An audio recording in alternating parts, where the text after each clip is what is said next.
తూర్పుగోదావరి జిల్లా ముఖ్య పట్టణం రాజమండ్రి. రాజరాజ నరేంద్రుడు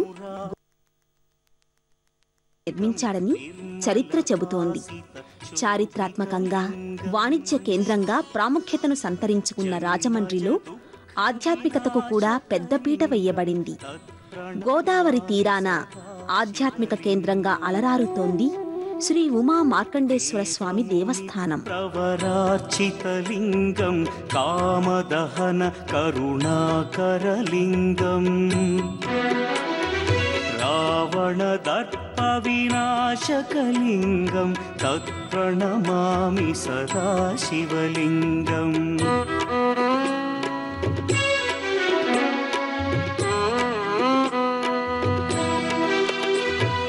సర్వసుగంధసులేపితలింగం బుద్ధివివర్ధన కారణలింగం సిద్ధసురాసురవందితలింగం తత్ప్రణమామి సదా. ఈ ఆలయం గోదావరి నది ఒడ్డున రాజమండ్రి పట్టణం నడిబొడ్డున నెలకొని ఉంది.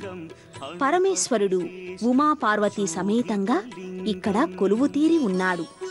రహదారికి పక్కనే అల్లంత దూరం నుండి కూడా అందంగా కనిపిస్తుంది ఈ ఆలయ గోపురం. ఆలయ ప్రాంగణంలో అడుగు పెట్టగానే భక్తులకు దర్శనమిచ్చేది విఘ్నేశ్వరుడు. ప్రదక్షిణం పూర్తి చేసుకున్న భక్తులు గర్భాలయంలో శ్రీ ఉమాపార్వతీ మార్కండేయ స్వామివార్లను దర్శిస్తారు. సంచిత పాప వినాశనలింగం తత్ప్రణమామి సదా శివలింగం.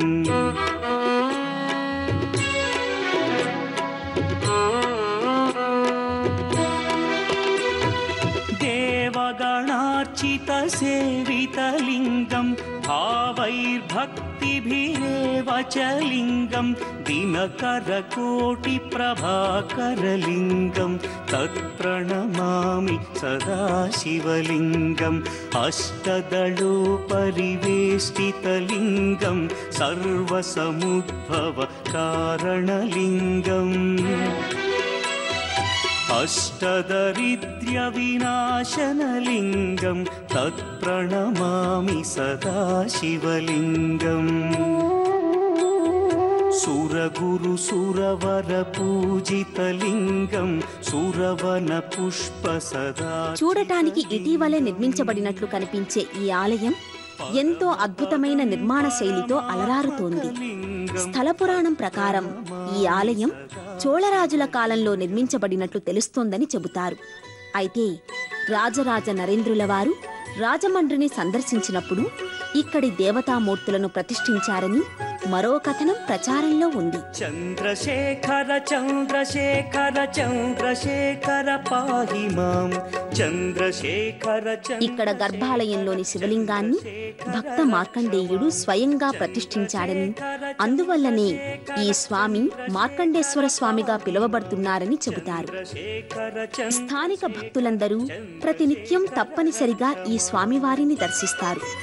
స్వామి దర్శనంతో తమ కష్టాలు కలతలు కనుమరుగవుతాయని భక్తుల విశ్వాసం. స్వామి చాలా మహిమగల స్వామి. ఇక్కడ ఎంతో మంది ఏది అనుకున్నా ఈ స్వామి సన్నిధానానికి వచ్చి నమస్కారం చేసుకుంటే ఆ స్వామి అనుగ్రహంతో మనం అనుకున్న కోరికలన్నీ నెరవేరుతాయి.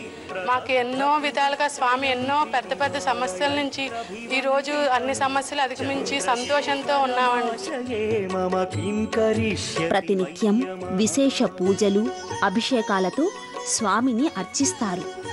ఇక్కడ అమ్మవారి సుందర రూపాన్ని ఒక్కసారి చూస్తే చాలు భక్తులు చూపు మరల్చుకోలేరంటే అతిశయోక్తి కాదు. ఈ అమ్మవారు కూడా స్వయంభువుగా ఇక్కడ వెలసిందని చెబుతారు. శ్రీ ఉమాపార్వతీ సహితంగా వేంచేసి ఉన్న ఈ మార్కండేశ్వర స్వామిని ఒక్కసారి మదిలో స్మరిస్తే చాలు మనసంతా ప్రశాంత కుసుమాలు విరబూస్తాయని ఈ ఆలయానికి ప్రతినిత్యం విచ్చేసే భక్తుల మనోగతం. ఇక ఈ ఆలయంలో చెప్పుకోదగినది శ్రీ వెంకటేశ్వర స్వామి వారి సన్నిధి. ఈ స్వామి నిలువెత్తు దివ్య మంగళమూర్తిని తిలకించి తరించని భక్తుడు ఉండడు. స్వామి చెంతనే అలివేలు మంగమ్మను కూడా దర్శించవచ్చు.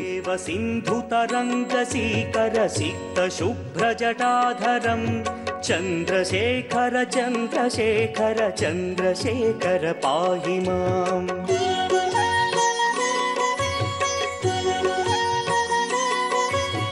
यक्षराजसखं भगाक्षहरं भुजङ्गविभूषणं शैलराजसुतापरिष्कृतचारुवामकळेबरं क्ष्वेलनीलगलं परश्वधारिणं मृगधारिणं చంద్రశేఖర చంద్రశేఖర చంద్రశేఖర ఇది సాయి మందిరం. ఈ శివాలయానికి విచ్చేసే సాయి భక్తులు సాయిబాబా దర్శనం కోసం ప్రత్యేకంగా సాయిబాబా ఆలయానికి వెళ్లే అవసరం లేకుండా ఇక్కడే శ్రీ షిరిడి సాయిబాబాకు కూడా ప్రత్యేకంగా ఒక చిన్ని ఆలయాన్ని నిర్మించారు.